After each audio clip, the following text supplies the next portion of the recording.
All right, well, first of all, thank you everyone for coming. This was kind of exciting when Heather asked me to come down and talk to you. So I'm going to do my best to talk to you about the craft of cinematography, and hopefully I'll be able to inspire some of you guys to pursue this craft, because I think it's a big part of the storytelling process. And I know a couple of you guys said that you were in set construction, and I will definitely cover that too, because the connection between the cinematographer and the production designer is really tight, because everything in the frame is basically controlled by the two of us. All right. So my name is Marco Gutierrez. I am a Local 600 director of photography. Can anyone actually define what a cinematographer is or what a director of photography does? I describe what a director of photography does is that they are essentially the head of the camera and lighting department.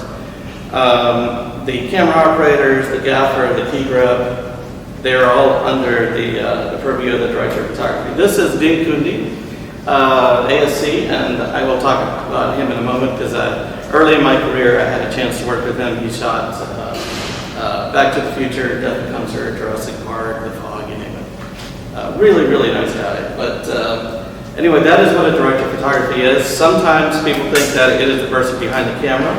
It is actually the head of the department. This is me actually. I was shooting on Super 16 in this one, but like I said before, all the decisions about how the look of the film is going to be done on a technical level is done by the director of photography. The director will often, and this is why it's so important for DPs to become really, really close to directors, because you guys are going to become best friends whether you want to or not. The director will have a vision and they want to be able to do something, and it's up to the DP to figure out, well, how are we going to do that? And a lot of times the relationship between the two, sometimes it'll be my job to take the director's vision up a notch, and it really depends on the director. There are some directors that really prefer just directing the actors and leave the whole visual process to you.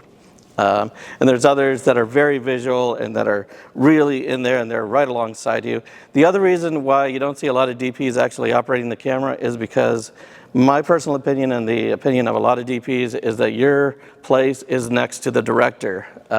If you are behind the camera, you're not next to the director, and so there's a big sort of communication gap that sometimes happens. I love operating, and I came out of it, Heather mentioned before, Steadicam, so before I became truly successful color film is Technicolor. Now, the reason I'm going back in time a little bit, and I know we're all shooting digital nowadays, but I think it's good to know where we came from.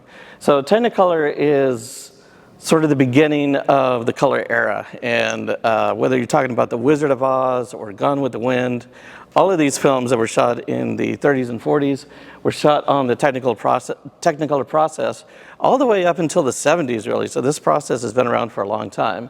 And essentially, you take 3 black and white strips of film and then add the 3 dyes, as you can see in this photo. And when you put them together, you get a full color image. It is the same technology that we kind of use today. So even in these digital cameras, you have 4 pixels, or 4 photosites actually. 1 red, 1 blue, 1 green, 1 red, 1 blue, and 2 green. And the reason that you have 2 green is because green is where you see most detail. So camera manufacturers obviously said, if you want an image to look sharp, you need a little bit more green data. Again, something to keep in mind, but the technology that started it all is the same technology we use today.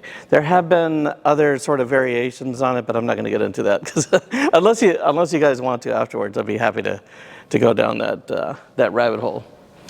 All right, Natalie Kulmus. She quite literally wrote the book on color theory. In fact, you can find this on the Kodak website. Essentially, she was the wife of the guy that invented the Technicolor process, and she came up with the idea of what does each color represent. Remember, a large part of what you're doing, other than the technical part, is you are developing the emotional response to how people are experiencing the images on screen. And Natalie was the first one to say, you know, it's like when you use reds, it's a symbol of power. When you use blue, it calms everybody down and so forth. Everything was written in her book. Now, the funny story about her, though, is that because she was very strict about following her color theory. Part of it was, you know, there was a technical side to it saying, you know, these colors look best when you use the Technicolor process. But a large part of it, like I said, was the emotional value. But occasionally she would take things a little too far, and she kind of had some run-ins with directors she was kind of annoying them. But I would highly recommend reading the book because, like I said, this is where it all started. This is where color theory started. All right, here is something that I think really defines what a director of photography is. A lot of times, and you'll see this again on YouTube and some other places where they try to teach the craft of cinematography, where they're basically saying, you know, for this camera, you got to keep it at this setting or this setting or this setting. My personal philosophy is none of that matters. What really and truly matters is how are you going to tell the story? What are you going to do to really capture the full emotional value of the story you're telling? And a lot of times that means going above and beyond what the manufacturer says.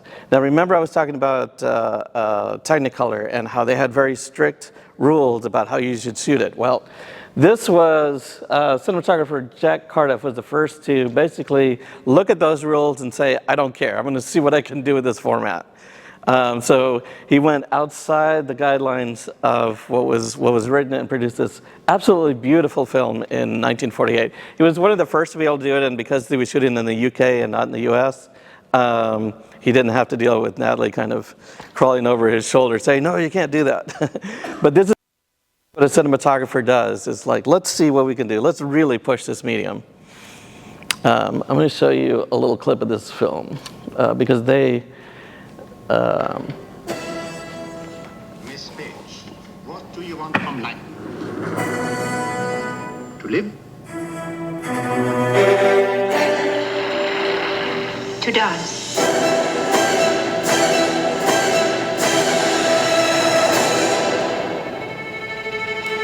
I could make you one of the greatest dancers the world has ever known. Music is all that matters. Nothing but the music. The majority of the films were shot on film. This is Super 35. This is not full frame. This is not 65 or any of these other kind of weird formats that are out there.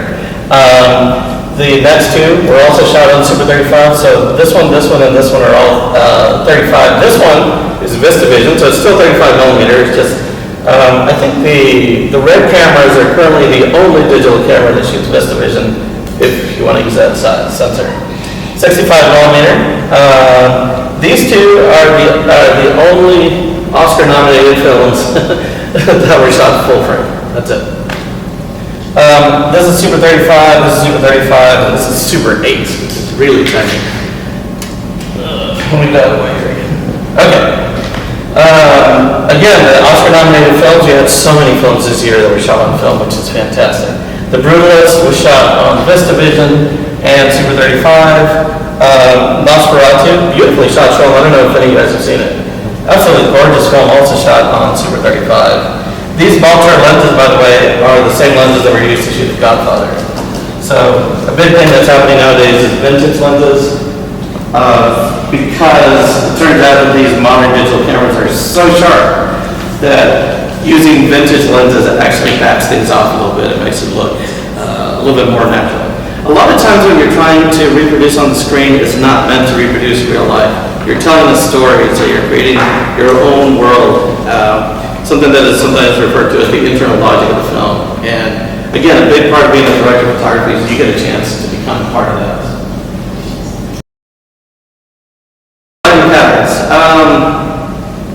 I think this is what's really going to take your camera work up a notch, because if you learn these basic lighting patterns, whether you're doing photography or whether you're doing cinematography, this is an easy and simple way to just take your cinematography to the next level. All right. The first one is called Butterfly or Hollywood lighting. It is actually almost similar to what we've got going on here, but it can be defined by light from above You can see the shadow just right underneath the neck and nose. And it is sometimes referred to as the original kind of Hollywood glamour lighting. It's one of my favorite types of lights, and as you can tell there, these are hard shadows.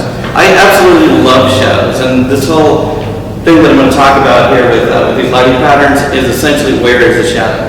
So when somebody says, oh, there's a shadow, oh, there's a shadow, shadows are really beautiful, and I really encourage you guys to play with the shadows and placement of the shadows. And you can do that by deciding where you want your primary light source to be. So be okay with shadows, explore with shadows. Our next lighting pattern, here's some more stills from using, again, Hollywood lighting. This is for Blade Runner 1982. Double Indemnity is essentially the first real film noir movie, again using butterfly lighting, and Pickpocket from 1959. Shooting in towards the shadow side of the face, just a little bit of that little triangle right there. And you can even do it with animals too. So, again, this is my personal favorite type of lighting, and I love to sneak it in there whenever I can. Again, from Lord of the Rings and Oppenheimer. All right, split lighting. This is when you really want to get dramatic, and this one's kind of straightforward. But you can do some really fun stuff with it. You can either do dual color on either side of the face. This is a really cool way of doing it too, because your backlight is actually lighting the shadow side. Or you can do just kind of straightforward and let the shadow side play itself.